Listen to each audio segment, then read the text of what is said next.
Hello, everyone. Welcome to today's live broadcast of Improved Evaporation and Concentration for Better Chromatographic Analysis. I'm Meg Evans, the Managing Editor of LCGC North America and your moderator for today's event. We are delighted to bring you this educational web seminar presented by LCGC North America and sponsored by Horizon Technology, Inc. Horizon Technology, Inc. is a leading global manufacturer of automated sample preparation systems for the analysis of organic compounds and oil and grease testing. Understanding the challenges today's laboratories face and the importance of the sample preparation step to the overall analytical process, Horizon Technology helps laboratory managers meet their business objectives by increasing sample throughput, reducing operating costs, and improving the accuracy and consistency of their data. We have a few important announcements before we begin. This webcast is designed to be interactive, and we encourage you to ask questions during the event. You can submit questions by typing them in the Submit Questions box located in the lower left-hand corner of the presentation window. We'll try to answer as many questions as we can. You can enlarge the slide window at any time by clicking on the Enlarge Slides button. The slides will advance automatically throughout the event. If you experience any technical problems viewing or hearing this presentation, please click on the Help button. I would now like to introduce today's speakers. We are very pleased to be joined today by Mark Hamill, Director of International Sales at Horizon Technology, and John Sira, Director of Corporate Sales, Service, and Technical Support at Horizon Technology. John brings a wealth of experience from a previous role as Product and Sales Manager for a major line of extraction and evaporation systems sold by a large life sciences firm. John understands both the technical requirements for sample preparation and the need for efficiency and return on investment that automation can provide. Mark worked for a variety of technical firms before joining Horizon Technology. He brings a depth of fluid handling knowledge and sample preparation understanding to his role. Thank you for joining us today. John, please go ahead and get us started. Thanks, Meg. So our first slide is on the analytical process. The process begins with sample collection and ends with data handling or data management. We're going to focus on the critical and important step of sample preparation today. Sample preparation is critical because it can lead up to 20% in the variability of analysis, as seen in the quote. There are a number of steps in sample preparation. Typically, we'll see extraction of a sample, cleanup potentially to remove interferences, removal of water or drying of the sample, and ultimately evaporation and concentration of the sample prior to analysis by an analytical instrumentation.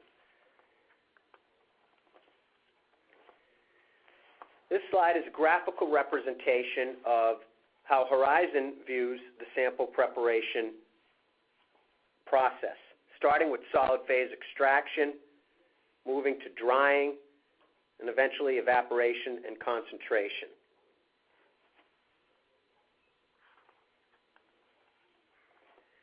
Evaporation and concentration are used in a variety of chemistry lab environments and markets, from forensic toxicology to biotech pharma to environmental analysis and many, many others.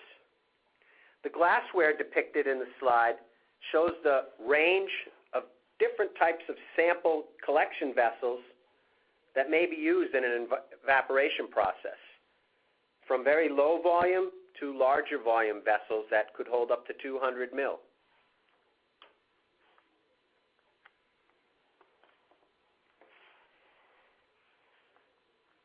It's extremely important.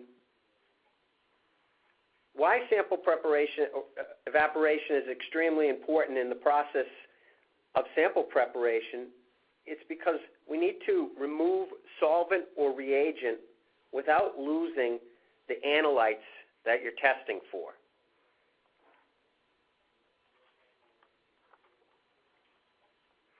There are a number of steps or parameters in a typical evaporation process. Some of the steps may include the use of inert gas, heating of the sample, vapor removal, motion or agitation of the sample, different types of systems, closed systems versus open systems, and solvent recovery. These are some of the items that we'll touch on during the rest of the presentation.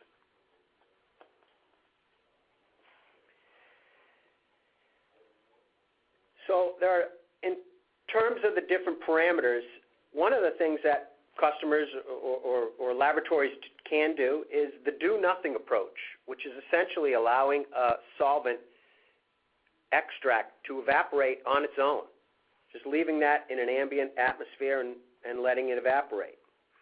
However, this isn't always efficient, it's time-consuming, and it's not very controlled.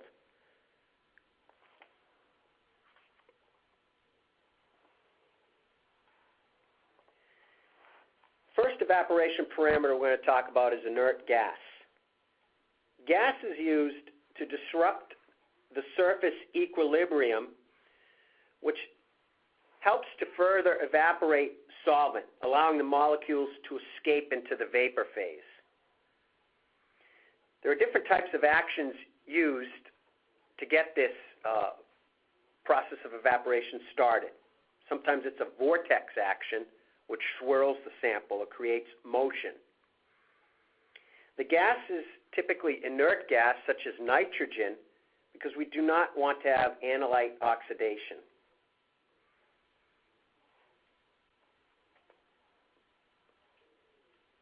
Next parameter we will discuss is heating.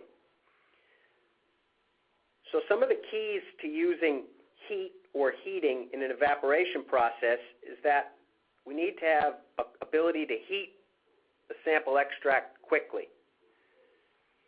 We want the ability to quickly turn off that heat. We'd like to control the heat to match it with the solvent we're trying to evaporate. And we would ultimately or ideally like to use heat that is uniformly distributed around the vessel that the sample extract is contained in.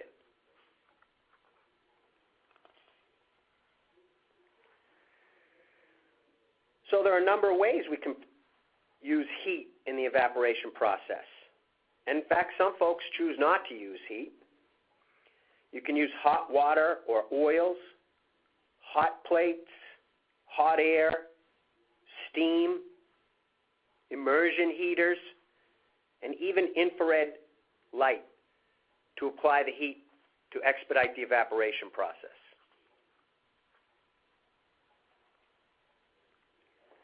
The next parameter we'll talk about is vapor removal. There are typically a couple of ways that vapor is removed from an evaporation system. Some type of high-powered fan, a vacuum, or in some cases there's no vapor removal at all. The reason why vapor removal is critical is to ensure operator safety.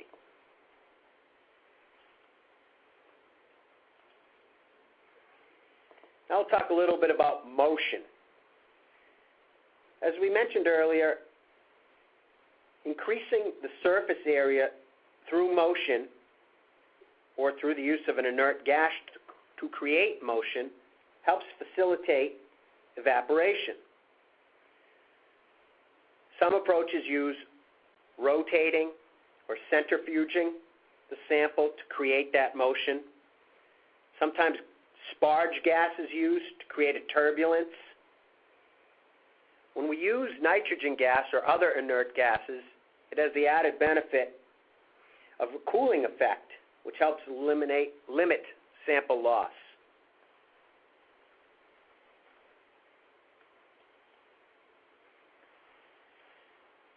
Next parameter is a comparison between open systems and closed systems. Open systems are typically less complicated evaporation systems, and usually the vapors cannot be efficiently captured, so solvent recovery is oftentimes a challenge. However, open systems provide a lot of versatility in terms of different types of sample vessel or sample glassware that can be used. Closed systems typically use a vacuum and create some type of a seal, either an individual cell or a closed sealed system. This typically allows you to be able to remove the vapors and oftentimes recover solvent. These systems are usually a little less versatile than open systems.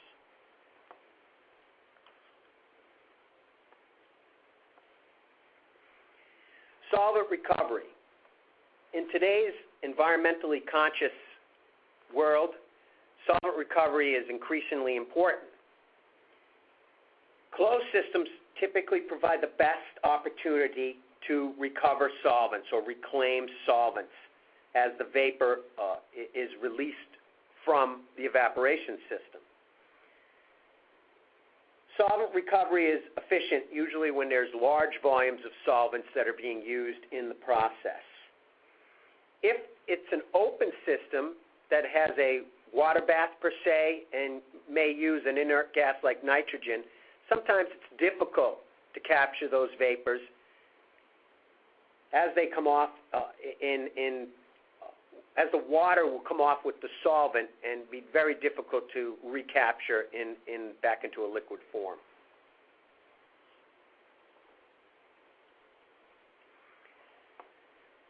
Now I'd like to touch on Caderna Danish, which is one of the oldest and most common forms of evaporation.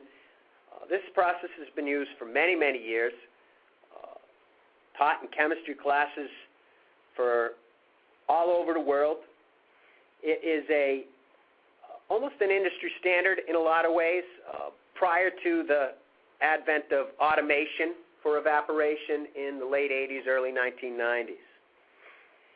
It typically uses heat in the process. It's usually a closed system or a partially closed system. And one of the benefits with Caderna Danish is that there's a reflux action involved in the process, that when the solvent begins to condense, the analytes of interest are washed down toward the bottom of the vessel, allowing for better concentration and results.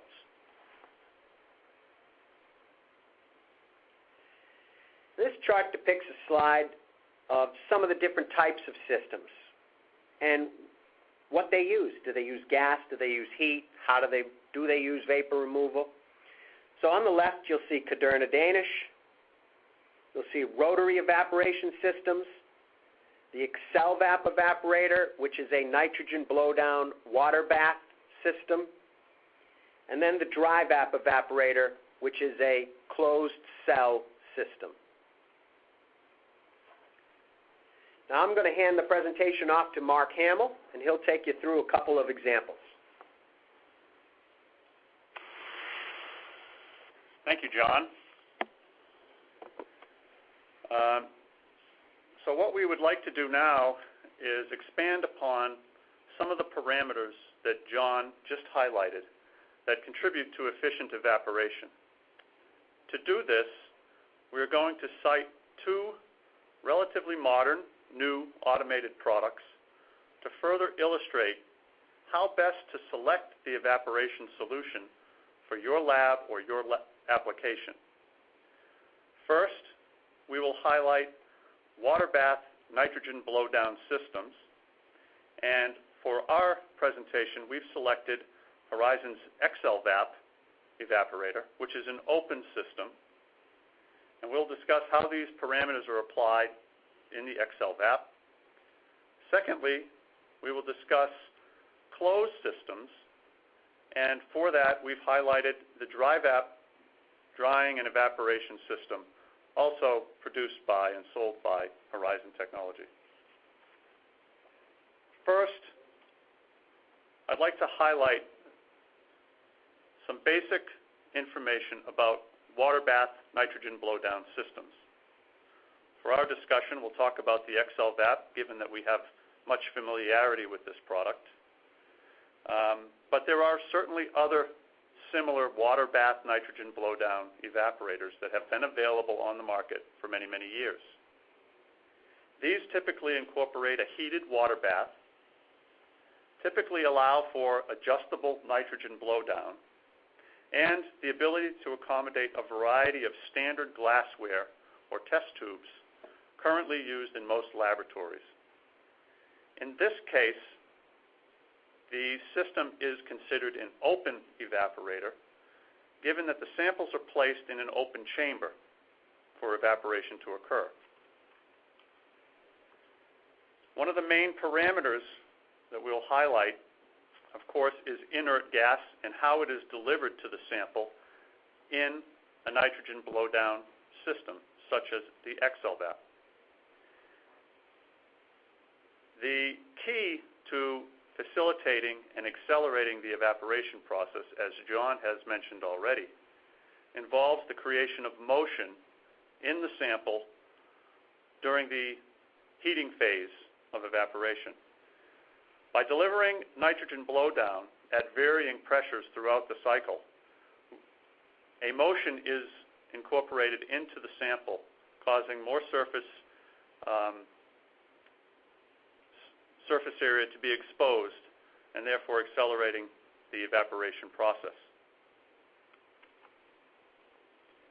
A second primary condition is heat.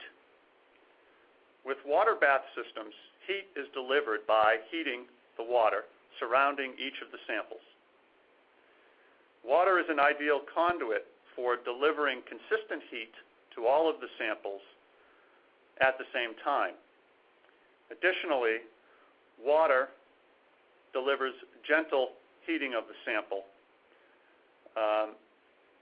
avoiding unnecessarily overheating of the sample.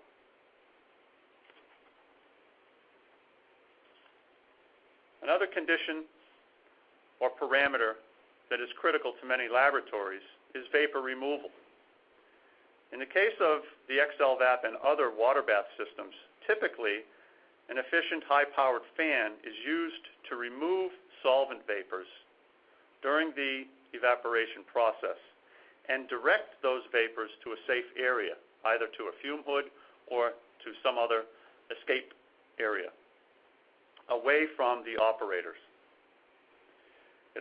Vapor removal also facilitates evaporation in terms of removing the solvent from the open chamber.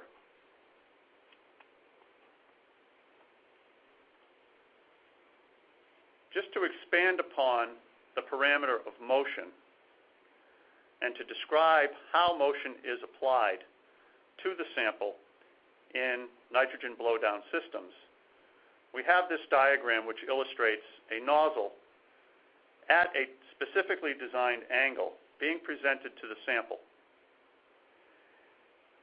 The specific angle of the nozzle is critical to creating a vortex action or a circular motion of the sample spinning in the tube.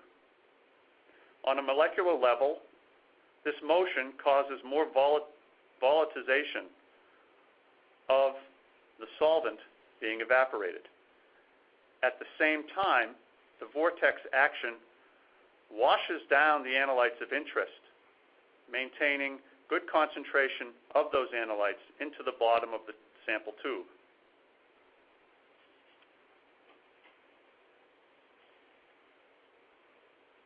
Typical water bath evaporators are considered open in that many samples reside in a shared space. Benefits of an open system, as John has already highlighted, are versatility in terms of the glassware that can be used and also the sample volumes that can be accommodated. Convenience in terms of being able to use existing laboratory glassware, and speed. What I mean by speed is that large numbers of samples, as many as 50 or 54 samples, can be evaporated simultaneously. So for high production laboratories who encounter many samples and need to concentrate many samples, an open system allows for multiple samples to be evaporated simultaneously.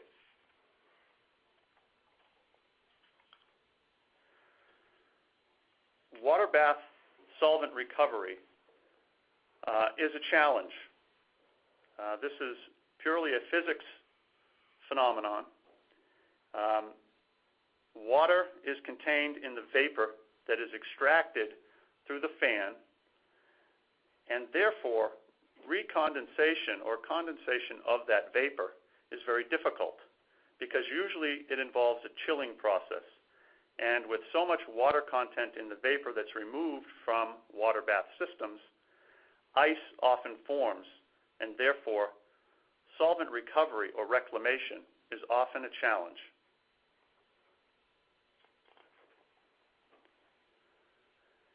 Now we will discuss and review how the parameters that we've just reviewed can be applied to closed evaporation systems. And for this purpose, we've identified and chosen to talk a little bit more about the dry vap system, which is a closed system in that it allows for individual control of each sample and delivers vacuum and nitrogen as well as heat as three primary parameters to accelerate the evaporative process. In addition, the dry vap also has a very unique feature in that it can remove residual water prior to the evaporation process.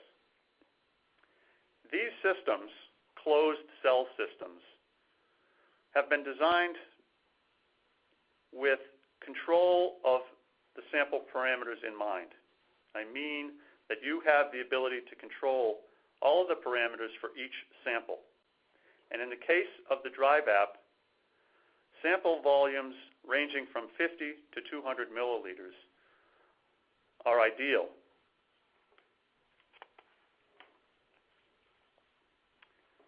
Closed cell systems, such as the dry vap,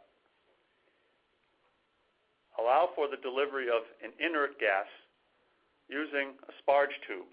And you can see that highlighted in the slide on your presentation. The use of inert gas in the case of a closed cell system blankets the sample and prevents oxidation from occurring, as well as accelerates the evaporation process. There are three elements to accelerating evaporation with closed cell systems. Typically, delivering heat to the sample is a critical element. On the dry vap, that is accomplished by an immersion heater, which is also silk inert coated so as not to provide an area for analyte retention. Vacuum is delivered to the glass vessel individually. Vacuum allows for the boiling point of the solvent to be lowered dramatically from ambient conditions, further accelerating the evaporative process. Lastly, the parameters at play, both heat and vacuum, contribute to produce a Cadurna-Danish-like effect in that during the heating phase of the solvent, a condensation cloud is formed above the liquid phase of the solvent, which contributes to retention of the more volatile analytes, because as they migrate up into the vapor cloud, they hit the cloud, and they're washed back down into the bottom of the concentration chamber. So these three elements work together to efficiently and very quickly evaporate solvents of various types.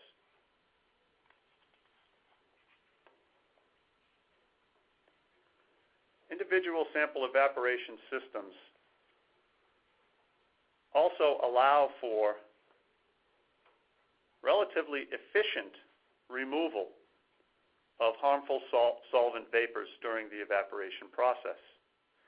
Because each sample is evaporated in an independent chamber, and because vacuum is used typically, it is relatively easy to evacuate the solvent vapors from each of the sample containers and direct those vapors into a capture source of some type or another, or to direct them to a fume hood for proper treatment away from operators in the lab.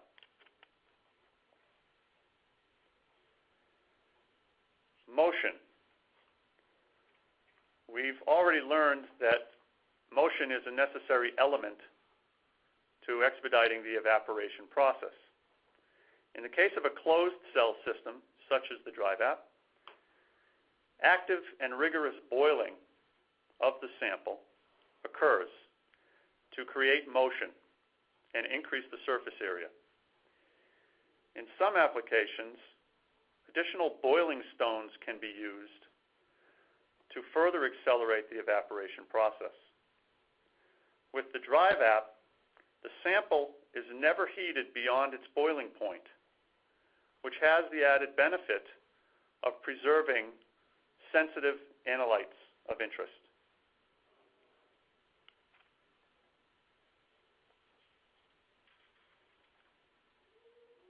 As you've already concluded, the dry vap is a closed system, unlike an open water bath type systems, mainly because samples are contained in individual vessels and they are sealed away from one another.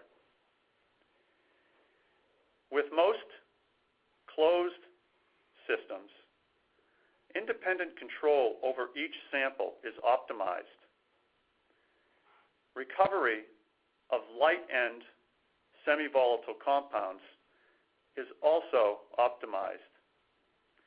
This is mainly due to the Cadorna-Danish effect that is developed during the evaporation process. Typically, closed systems also support the ability to accomplish automatic endpoint detection, something that is not typically found in open water bath systems. Endpoint detection allows for the evaporator or the instrument to stop the evaporation process at an appropriate endpoint, which has the added benefit of delivering walkaway capability to those technicians in the lab monitoring the process. And lastly, closed systems offer very efficient vapor removal and potentially solvent recovery. The comparison chart on this next slide highlights for you the differences between a closed and open evaporator system.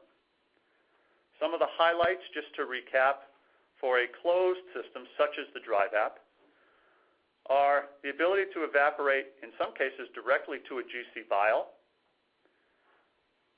the ability to set and control an endpoint for evaporation to stop at a particular volume that's desirable, perhaps 1 milliliter or less.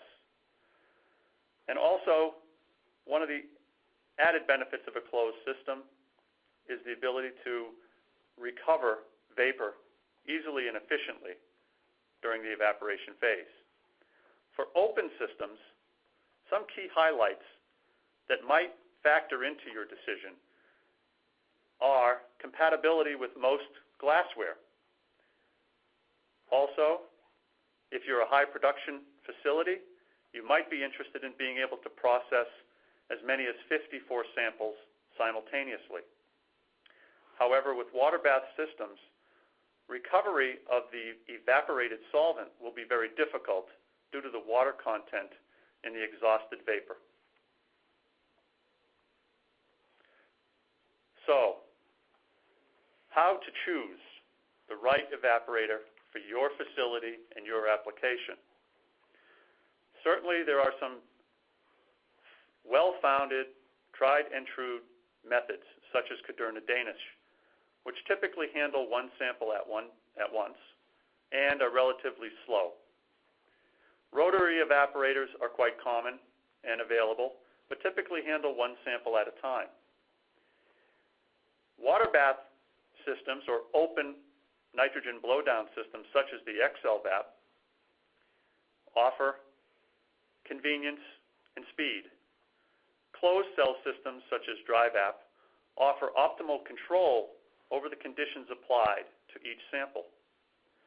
So some considerations that lab managers and lab owners must factor in are the volume of sample to be evaporated or the volume of sample extract to be evaporated, the total number of samples that must be accommodated in a weekly or monthly capacity, the types of samples being evaporated.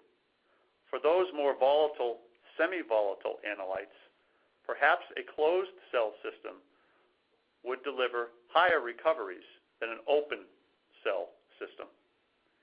And of course, all of this must be weighed against the total cost and investment for hardware to evaporate precious sample solvents. We're nearing the end of the presentation, and what we have tried to do in this next slide is give a few real-world examples for how lab managers in the past have made their selection process based on purchasing an open or closed evaporative system. In the first example, a clinical laboratory who may be preparing samples for LC-MS analysis and who generate sample extracts somewhere between 5 and 7 milliliters, and who need to reduce that volume to dryness, would typically select a water bath nitrogen blowdown system like the XLVAP, where samples could be contained in common glassware such as 13 by 100 millimeter test tubes or others, where they could evaporate many samples at one time and keep their LC-MS analytical devices running as much as possible. For medium to small environmental laboratories, however, where samples are prepared manually using LLE and where there are a small to medium number of samples being prepared weekly, they may need to dry and evaporate larger volumes of sample, somewhere between 180 and 200 milliliters, for example, of DCM, and then analyze those evaporated samples through GCMS analysis. The dry VAP system, or a closed cell system, might be the perfect choice for this lab, where 1 to 6 samples could be dried and concentrated simultaneously for analysis every 30 to 40 minutes. The same lab above may use solid phase extraction rather than liquid-liquid extraction to prepare samples. And therefore, they may have smaller volumes to evaporate, or they may also still continue to use liquid-liquid extraction and also have larger volumes to deal with. The XLVAP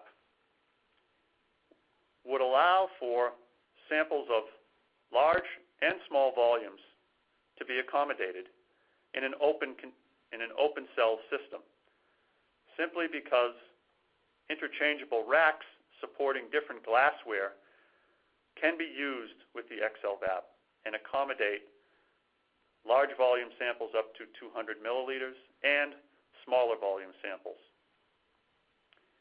assuming that drying can be processed offline before evaporation. So in conclusion, what we hope we have communicated to you in this presentation is that sample preparation is a key step in the analysis process, regardless of how the samples are prepared or the nature of the sample. Evaporation is a critical step in the sample preparation process, as it affects both the analytical performance and the laboratory's productivity. Improvements in matching your sample to the evaporative device and its characteristics will help you reduce variability while improving recoveries for your analytes. Examples for choosing a system based on sample volume, the type of analytes, the sample demand, and your financial capabilities hopefully have been communicated to you so as you can make a more informed decision that includes analytical and business components. This concludes our presentation today. I'd like to thank you all very much for participating. And Meg, I'd like to hand it back to you at this point. Thank you both for that informative presentation. Before we get started on the question and answer session, I would like to remind our audience how to submit questions. As a reminder, text chat is located in the lower left-hand side of your screen. To submit a question, type your questions in the small text box in the lower left-hand side, and when finished, click the Submit button. We will answer as many questions as we can. Now let's move into the live question and answer portion of the webcast. Our first question is the purge gas generated in the lab or supplied by a connected cylinder? The gas typically can come from a number of sources. Many labs have house gas, which is a direct connection to a large tank of gas that may be sitting outside the facility. Canisters, nitrogen tanks oftentimes can be used. And more recently, we've seen an increase in nitrogen gas generation devices. Okay, the next question is, how is the heater cleaned between samples on the dry vap? This is Mark. The dry vap has a feature that allows for automatic or manual rinsing of the entire inside surface of the heating vessel or the evaporation chamber. So a solvent can be used to deliver rinsing action to the entire internal components, including the heater coil and the sparge tube. And that can be programmed either manually or automatically to occur. With the Excel vap in the water bath, is water condensing in the sample an issue? We don't usually see water condensation in the sample as an issue. As when the nitrogen is blowing down in a vortex fashion, it's basically keeping anything from getting into that individual sample vessel that's in the water bath. So the fan is pretty powerful, and it's drawing out any of the liquid, any of the water that's turning into, that's condensing. It's drawing it out through the fan, and the nitrogen is drying that sample down. It's also creating a blanket or a layer over that extract as it dries down, keeping condensation from getting in there. How do I recover solvent from a closed system? Do you offer anything? Horizon has a product we call the reclaimer, and this is a device that can be connected to a closed cell system, such as the dry vap or a rotary vap system, where all of the vapor, solvent vapor that's exhausted during the evaporation process can pass through a cooling element and condensed into liquid form and contained in a solvent bottle. So yes, we offer a product called the reclaimer that can be used to recover solvent from the evaporator. Why do I care if a system is open or closed? It comes down to a choice for the type of analysis that the lab is performing. And as Mark pointed out, closed cell systems give you a lot of control and also can typically give you an opportunity to recover solvent. That's very important to some labs. Open systems are oftentimes less complicated, which typically means less expensive, and they also provide more flexibility or variability of glassware that can be used, which may be more functional for a different laboratory. So it becomes a choice, really, of what type of analysis the lab is looking to perform and which instrument best suits that lab. How do you prevent samples filled to the top from splashing? In the case of the XL VAP water bath nitrogen blowdown system, that issue is dealt with in several different ways. With some of the older systems that are available today on the market, the operator has to control the pressure, the starting pressure of the nitrogen being blown into the sample tube So typically they'll start at a very low pressure. But as the solvent moves down or evaporates in the sample tube, the operator would typically walk over to the evaporator and increase via a manual knob the pressure being allowed to blow down through each of the nozzles. In the case of the XLVAP, which is a much newer and recently developed product, that process is controllable by software. So with the XLVAP, you can set a starting pressure for nitrogen, which might be very gentle. And during the evaporation process, if it's set for 30 minutes or 40 minutes, the nitrogen pressure that's delivered to the sample will increase incrementally throughout the run, so that splashing is avoided initially when the samples are full, but evaporation is optimized because more nitrogen is being delivered as the sample migrates down into the sample vessel. How do you get XLVAP nozzles to go from 6 tubes to 40 tubes? The XLVAP has been designed with a manifold nozzle array or a gas nozzle array that can accommodate up to 54 positions. So we have the ability to configure that manifold for a number of different types of racks. So our lower volume racks, our 13 by 100 type test tube racks, can accommodate up to 54 positions. Our larger volume racks can accommodate up to 6 positions. And it's a quick connect nozzle, so the nozzles are twisted in and twisted out and configured appropriately with the rack and the glassware of choice. How do I know what the optimal temperature setting on the dry VAP is for a given solvent? Fortunately, with the advancements in technology, the dry VAP has been designed so that you don't need to set a temperature. In fact, with the dry VAP, we don't allow you to set a temperature. Instead, the system brings the solvent to its boiling point, and it stops delivering heat to the heater. So we get the sample under vacuum to begin boiling, and we stop delivering heat. This has the added benefit of preserving very sensitive analytes and not overheating the sample. How many steps can be programmed into the XLVAP pressure program? The pressure program is essentially a one-step program. We can set an initial starting pressure and then an ending pressure.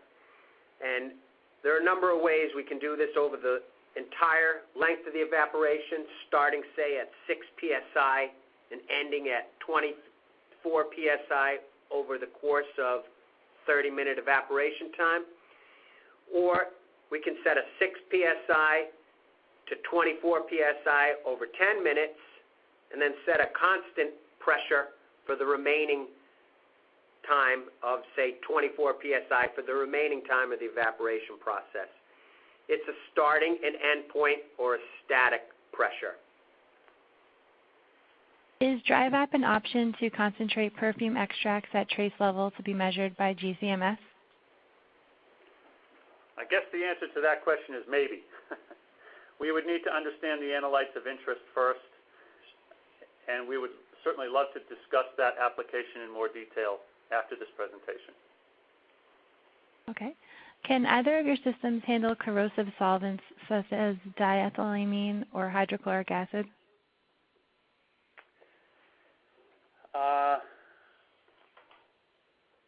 I guess the answer to that one is maybe, but for the most part, these systems are designed for organic solvents. So I think we need to deal with that question also offline and consult with our on-staff chemists. Okay. How does the closed system determine the final volume and stop evaporation, i.e. 1 milliliter final volume? This can be accomplished in a variety of different ways. However, on the dry VAP system, the concentrator tube has a very unique shape. It's a large chamber followed by a small tip, which typically contains about 1 milliliter of volume. And that tip resides in a chamber where an infrared sensor monitors the meniscus level, so that as the solvent evaporation occurs and the meniscus moves down, the infrared sensor can see where that meniscus is, and we can adjust the volume where the sensor will see the final volume in the tip. So we can control an endpoint volume from 1 mil to 0.9 mil to 0.7 mil, all the way down to perhaps 0.2 milliliters. Can Horizon make custom racks for the ExcelVap so that we can use 200 milliliter tubes currently used in our TurboVaps? So the answer is a yes and a no. And the yes is we can make custom racks. And why I say no is that the current TurboVap tubes are longer, so our limitations are longer or longer than our bath would provide. So the limitation really is the depth of the bath. And if the bath and our rack can accommodate a particular type of glassware, we can definitely work out a custom solution.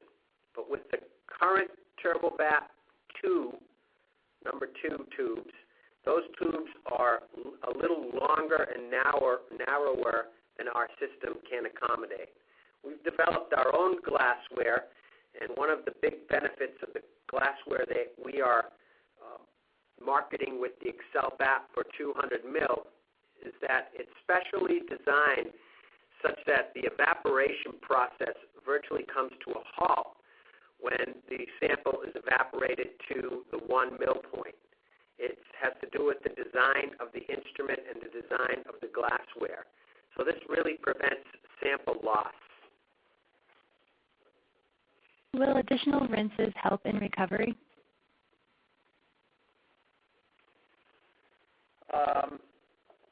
It depends on the analytes of interest.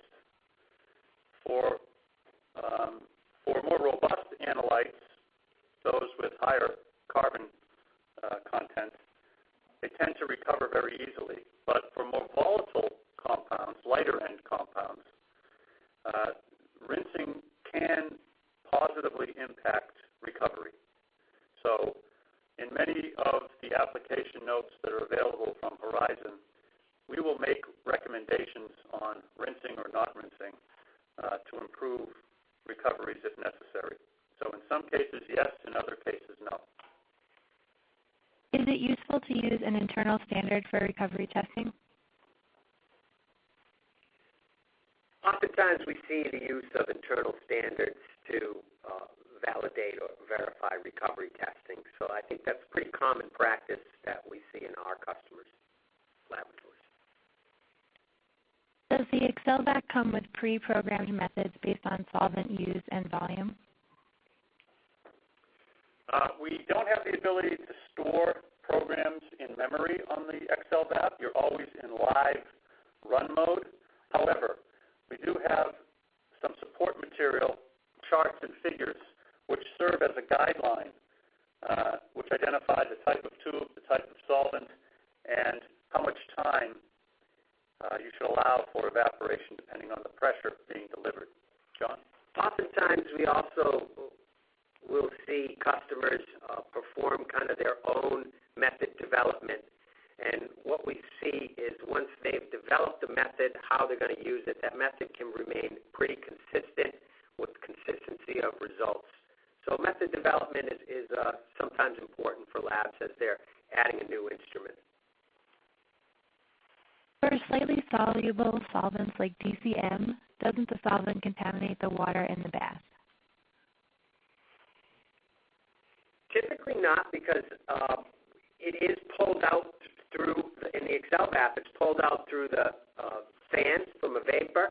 And one of the things that we've done to ensure that we do not contaminate the bath is that we built a drain into our system that is pretty unique for water baths. So once you're finished for the day, you can quick connect the drain line and evacuate all of that water from the chamber. So if you do have a spill,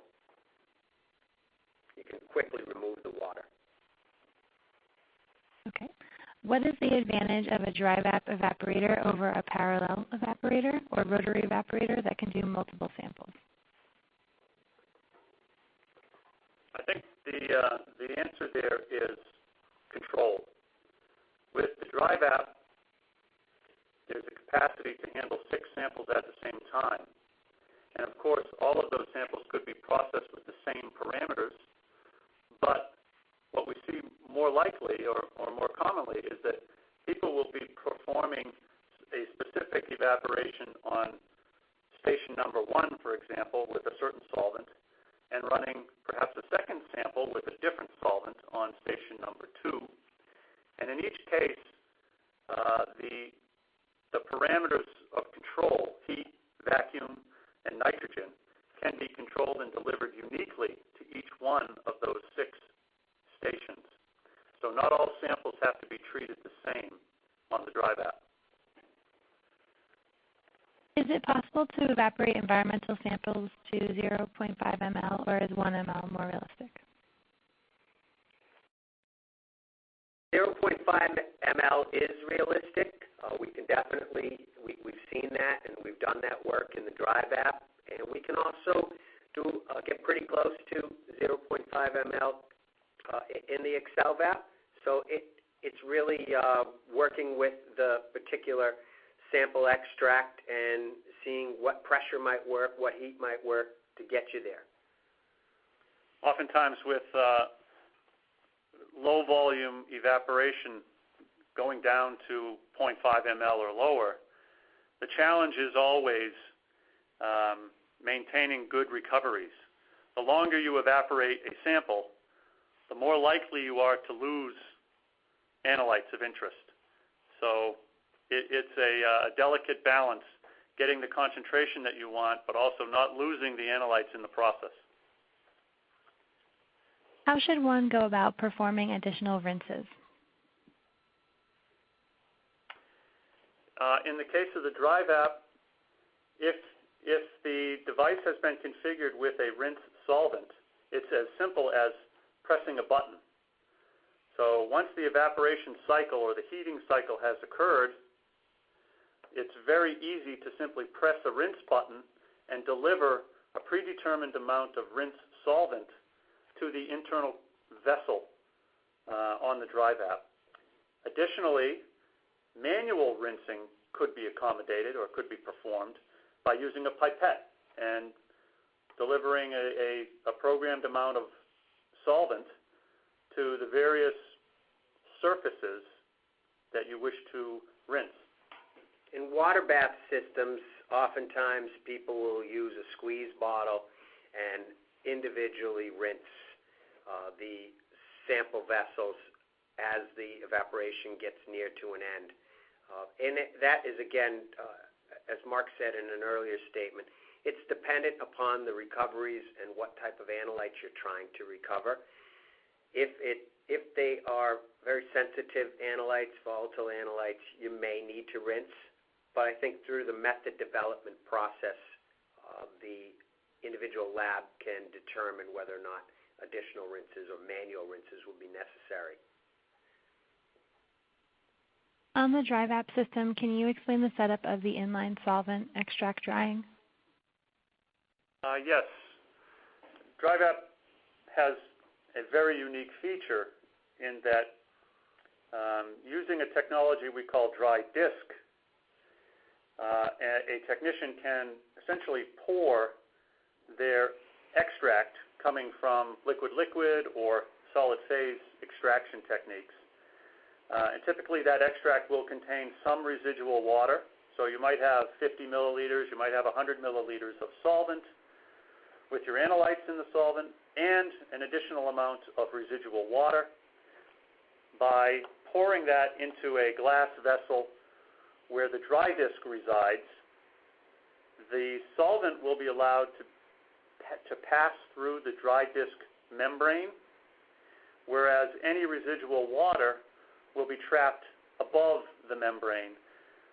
So all of the solvent will be pulled into the evaporation tube, but any residual water will remain behind. And this has the added benefit of allowing the operator to deal with or re-extract that small residual water if necessary, rather than drying it using sodium sulfate and never being able to recover it or reuse it again. The water is actually physically separated from the analyte, and when the vacuum is from the solvent extract containing the analyte. So when the vacuum is applied, it's almost instantaneously pulled through.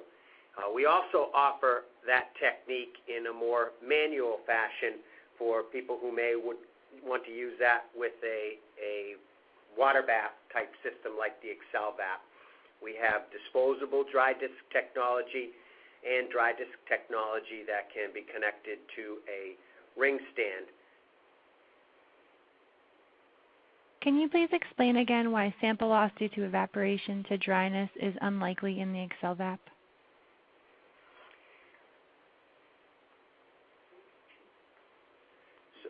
So how, when in the dry vat, in the Evaporation, when we use the technique of nitrogen blowdown in a vortex manner and vortex shearing, basically works to wash the sides of that tube down in a circular motion so that any analytes that get stuck to the tube are slowly but surely concentrated down as the solvent comes further and further toward the bottom of the tube. So as we're bringing that to dryness, we've got a gentle heat applied.